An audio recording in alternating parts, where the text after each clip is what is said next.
What is up, though, Lions fans? It's your boy Motor City Don P here, back once again. And you know, when you see me, it is the fact that the Motor City Cats are back at it. We came to give you stats, not none of that static. Whatever you do, make sure you keep your Lions news pragmatic.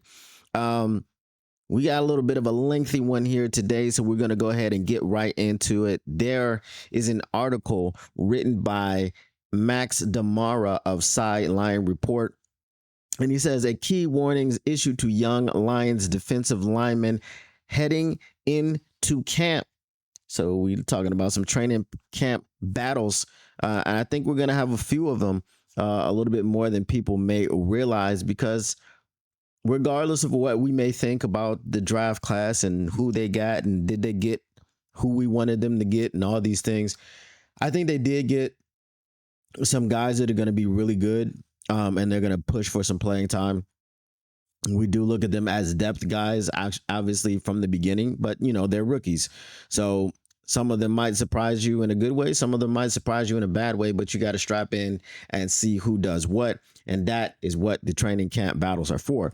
So it says the Detroit Lions came into the 2025 draft with a need at pass rusher, and many would argue the need went unfulfilled given the franchise waited until the 6th round to select Ahmed-Hassan.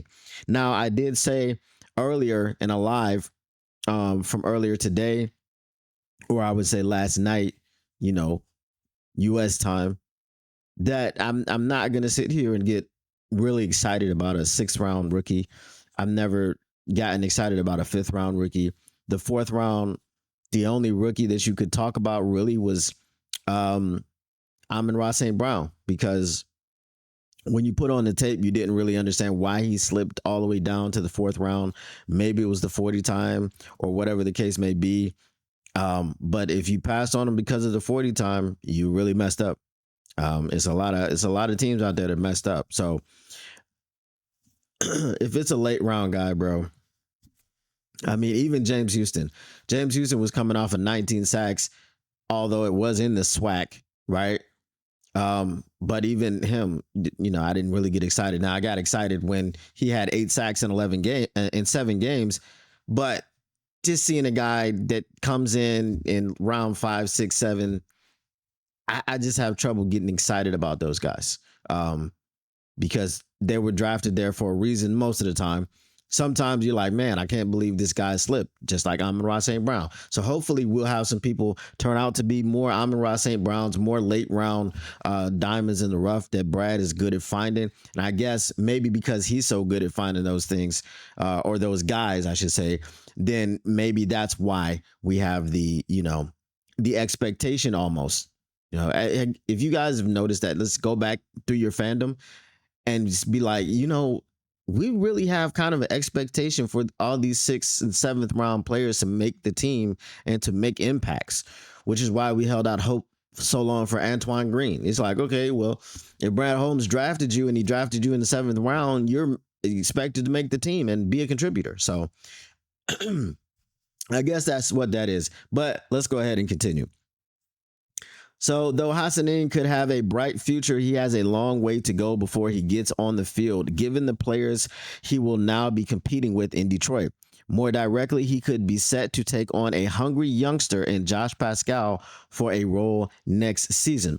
PFF's Mason Cameron took a closer look at Detroit's draft, and he projected an interesting roster battle to play out between Hassan and defensive tackle Josh Pascal. As he hypothesizes, Pascal could be under the microscope thanks to some of his issues. All right, so if Hassan is an edge and Pascal is a defensive tackle, I don't understand why there would be a competition between the two of them. Josh Pascal, as I have documented, can play outside. He did play a lot of edge for us last season. If you're talking about edge rusher, he's not an edge rusher. He doesn't rush the passer. He has 5 sacks in his career in 3 years. Last year, he had 1 sack. Okay, are we going into year 4? I think we're going into year 4 with Josh Pascal, right? He had 1 sack last year. Right? Played in all of the games. He's not an edge rusher. right? If Ahmed Hassanin was brought in to be an edge rusher, there's not going to be a competition between the two. But we'll go ahead and see what they have to say. It says, when the Lions selected Pascal in the second round in 2022, the expectation was that he would bring solid acumen as a run defender while he further developed as a pass rusher. 3 years later, Pascal has failed to eclipse a 59 PFF overall grade in any season.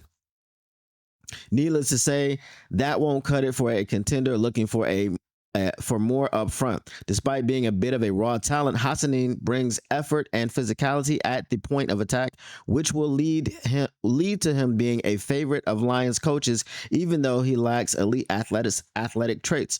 His 76 plus PFF grades as both a run defender and pass rusher will help him find his way into the Lions rotation. Pascal, a former second-round pick, will come into camp with an advantage over a later selected rookie like Hassanin. As the battles play out, draft position might not mean much to the coaches, especially if others show more life up front. That's even more true considering Detroit's depth along the line, right? If we remember what happened with Malcolm Rodriguez, Coach Shep, who is now your defensive coordinator, was like, I don't want to start this rookie, but I'm going to have to start him, because y'all dudes ain't giving me nothing over here. Okay, so yeah, draft selection, where you were selected, doesn't matter. All right, Detroit Lions will have crowded roster battles along defensive line during camp. PFF is not wrong to highlight Pascal as a player who is under pressure heading into 2025 for all the frustration about the Lions failing to address their need for a top-end pass rusher. The franchise does still have plenty of options as it relates to the rotation up front. Detroit brought back Levi Onwuzurike on a one-year deal this offseason, and he was theoretically in the same boat last offseason as Pascal is this year. Onwuzurike enjoyed a solid, healthy 2024 season and parlayed that into an impressive return.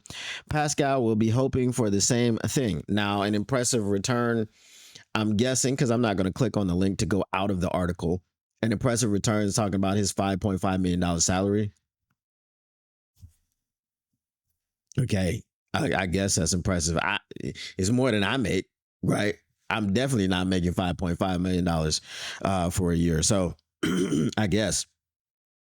Not only will Onwuzurike be a part of the battle, veterans Pat O'Connor, Marcus Davenport, and Roy Lopez will as well. Youngsters like Mekhi Wingo, El Quadin Muhammad, and Broderick Martin will be fighting for jobs. Even an underrated player, an underrated player like Miles Adams could steal a role. All of that means there is likely to be a premium on snaps. Pascal has endured inconsistency and injury in the past, and any let up this season could result in a surprise cut. He will have to bring his best effort from the start of training camp to fight off several others.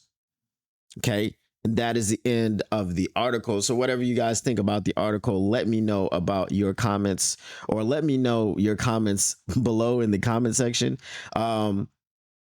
Listen, if we're talking about edge rusher position, we don't have a whole lot of that outside of Aidan Hutchinson. And we've been talking about it. And it's gotten to the point where it's pretty ridiculous right now, because this is not the first time I've seen Broderick Martin's name be mentioned, right? If you guys missed the live from yesterday on LNU, I talked about another article, and they said something about Broderick Martin being a big edge rusher, Broderick Martin and Josh Pascal. That's not accurate. It's just not true. So it is what it is. If you are competing with someone who can't get to the quarterback, or who can't get on the field, I don't know how much of a competition that is. But we shall see.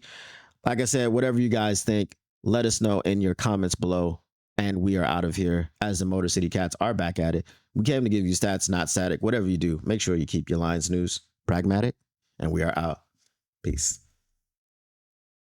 What up, though, Lions fans? It's your boy, Motor City Don P here. Listen, if you want to continue keeping your Lions news pragmatic, if you want to keep getting the stats and not none of that static, make sure you smash that like button. Make sure you subscribe. Make sure you share and let everybody know what's going on around here. And turn on your notifications, because how else would you know that we're up in here keeping your Lions news pragmatic?